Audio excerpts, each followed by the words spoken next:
Since our application has all of the sample screens in place, it's time to populate it with relevant information. We're going to start doing that by extracting the metrics the operating system provides to us about the device's screen. While the information we'll obtain works on all Android and Chrome OS device types, it works best for flat screen devices, or those without a foldable hinge. We'll get into how to measure for foldables in the subsequent video. If this is your first time here, welcome to my channel. Every week, I give you seasoned advice on how to build professional Android apps in bite-sized chunks. Now, let's start modeling some data.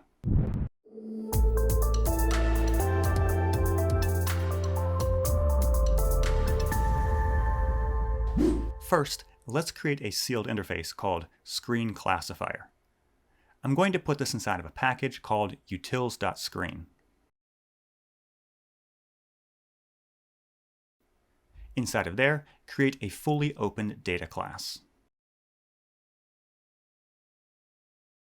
The data class should have a width and height property and inherit from the Screen Classifier interface. We'll add more content to this interface shortly. Notice that I didn't specify a type for these properties. That's because I want them to model two different aspects of each dimension: the size in DPs and what Android calls a size class. Let's start with the size class. According to Google's official recommendations, they classify all screen types into three sizes: compact, medium, and expanded. Notice how they stray from using terminology such as phone, tablet, or phablet. This is mainly because these are brittle definitions. For example, it's easy to fool this approach in a tablet by resizing the window space assigned to your app to look like a phone. If your app thinks of itself as a phone or a tablet, we've already found a way to mislead its logic. So instead of building device-centric apps, Google recommends we consider the amount of screen space allocated to our app, regardless of whether it consumes the whole screen or just a part of it. That concept is what they call a size class. Let's create a new enum inside of the utils.screen package called Window Size Class.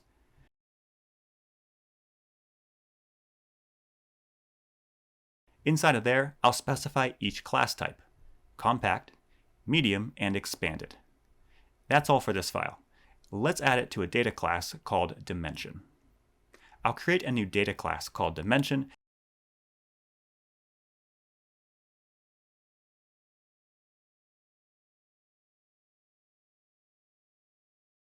and give it two properties: DP and size class. The DP property will be of type DP as given to us by Jetpack Compose. You'll see how that works in a minute. The size class will, of course, use our enum. Finally, we can set the dimension as the width and the height property types for our fully open data class. That's all we need to do to model our data. Let's start extracting it.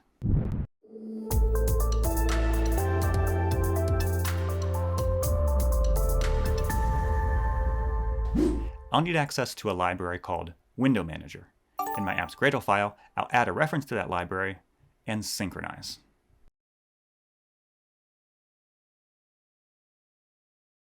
The next part of this project begins in the main activity.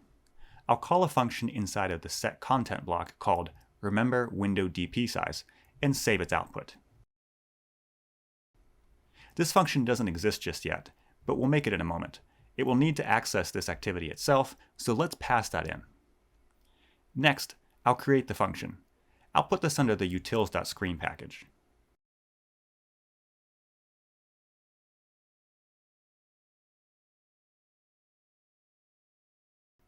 Once that's created, it'll return a DP size object.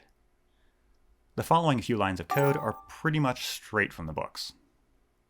I'll save a reference to the current screen's configuration.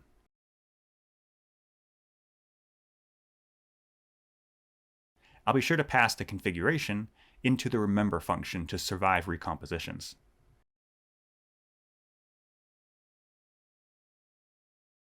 Then I'll get the current window metrics from the given activity.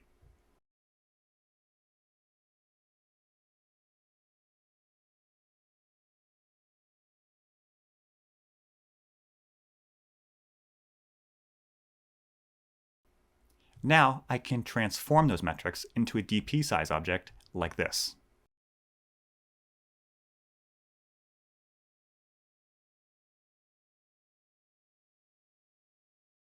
I'll get the bounds of the measured size, convert it into a rectangle, and extract the DP size from that rectangle. Finally, I'll return the output of that last operation.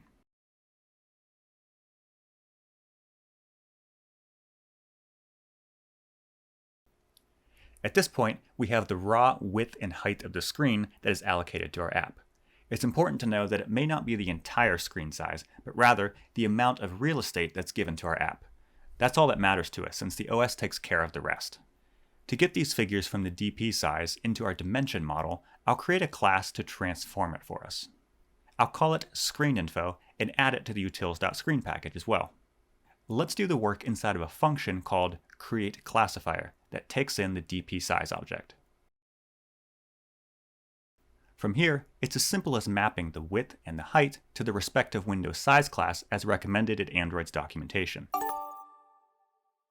Last, I'll return a fully open object with the mapped window size class and the given DPs for both the width and height. Now all of the groundwork is done. Let's start using the information on the screen information view. Starting at the root, the main activity, I'll pass the DP size to the multimodal composable. I like to keep the activity as clean as possible since it's hard to test, so I'll defer the mapping work to the composable. This composable will need both the window DP size along with the screenInfo class. On the first line of this function, I'll create the classifier and save its output.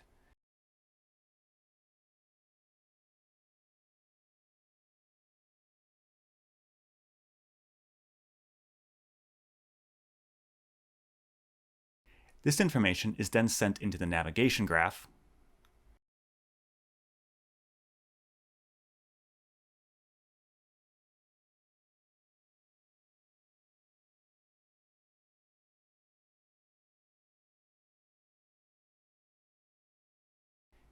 then to the screenInfo route,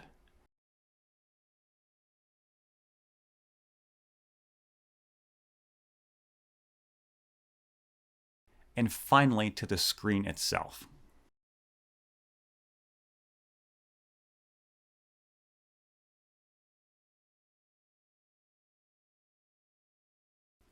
Now we can replace the sample content with the info we extracted from the classifier. I'll update the file like so. The top text will have the name of the classifier class name.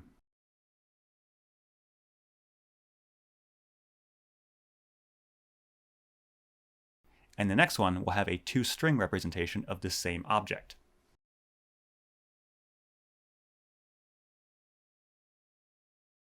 I'll leave the next few text composables alone since they deal exclusively with foldables.